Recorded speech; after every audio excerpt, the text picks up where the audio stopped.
Hey everyone, Garrett Bergquist here with Wish TV. I'm outside the Senate chamber right now. The Senate is scheduled to go into session here in a few minutes. On the calendar, they have a concurrence motion on Senate Bill 1. That's the property tax proposal. Now, I need to get a little bit into Senate procedure here.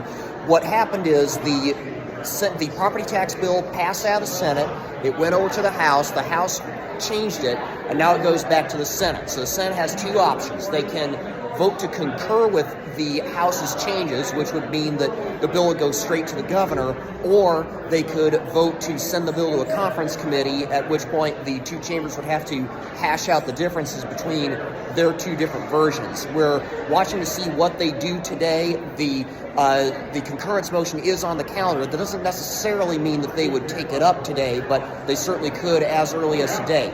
As a quick reminder, the current version of the property tax proposal would give everyone the option to claim a tax credit of up to 10% of their total property tax bill to a maximum of $300.